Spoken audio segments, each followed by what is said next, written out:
The story of Joey in less than 5 minutes. My name is Joey. Actually, my name is this, but frankly that sounds a little bit pretentious, which is why I just go by Joey. I'm older than this kid, which means you might confuse me with some of the other older Joeys you know, like this one, although he looks more like this now, or this one, or maybe even this one, none of which is as confusing as this one. We share the exact same name, for Pete's sakes, or I guess I should say for Joey's sake.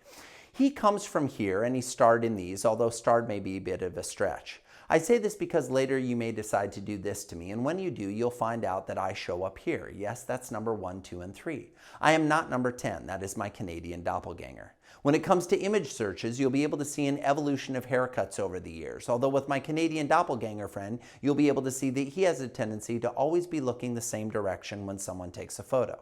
I grew up in a small town in northwestern Iowa called Fort Dodge. If you've not been to Iowa, it looks like this. There's a reason they filmed this movie here, folks, and that reason is this, and this, and this. I'm this, which if you're from here, means this, not this, okay? That's this, not this. Think of me as this plus this, which can also be thought of as this plus this, which usually ends up looking a little something like this. I'm one of 7 kids. Yes, indeed, I did say 7. This is all of us.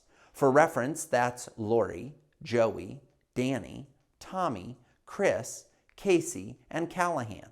I share this because people ask me all the time, Joey, you're one of 7 kids. Do you remember all of your siblings' names?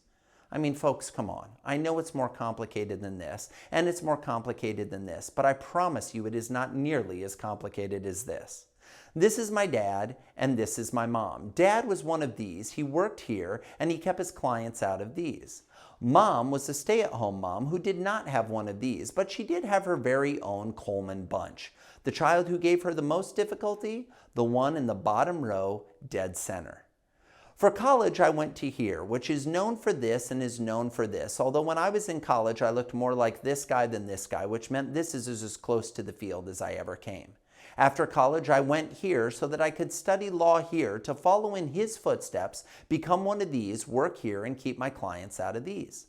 While I was in law school, I had the pleasure of working here. Although I didn't work for this guy, I worked for his predecessor, which was pretty cool because remember, I was one of these. And he had some problems like these. I worked here and I worked here. I worked with guys that looked like this and I worked with guys like this. Thankfully, I never worked with anyone who looked like this or anyone who acted like this. After that, I went back to Iowa, which ironically enough still looked like this, so that I could be one of these and work here and keep my clients out of these. In 2002, I moved back to Washington, D.C. and started my own company, Design Symphony. It's a customer experience branding business, and over the last 15 plus years, I've had the opportunity to work with companies around the world to help them create remarkable experiences for their customers. Think of me as the chief experience composer, and my job now is to go around the world evangelizing for the importance of creating remarkable experiences for your customers, especially in the first 100 days of the relationship. Basically, I try to turn your customers into raving fans. When it comes to raving fans, there are 3 that I focus on. First, my lovely wife Barrett, and then my 2 sons, Lachlan and Chellen. I love travel. Even though I grew up here, I've been here and here, here and here, here and here and here and here, here and even here, all in all totaling 48 countries, which if you list them out, looks something like this, but frankly I'm more of a visual learner, so I like this presentation better. I love singing. I've had the pleasure of singing here, although I must admit this was photoshopped in for effect. I've had the pleasure of singing here, which if you were paying attention earlier probably makes sense, but I didn't sing for this guy, I sang for his predecessor. I also had the opportunity to sing here at the Kennedy Center, and the group I sang with was even nominated for some of these. Alas, we didn't win, but being nominated is an honor in itself. I now live in the Rocky Mountains of Colorado, and this is the view from my house. And in less than 5 minutes, that's me.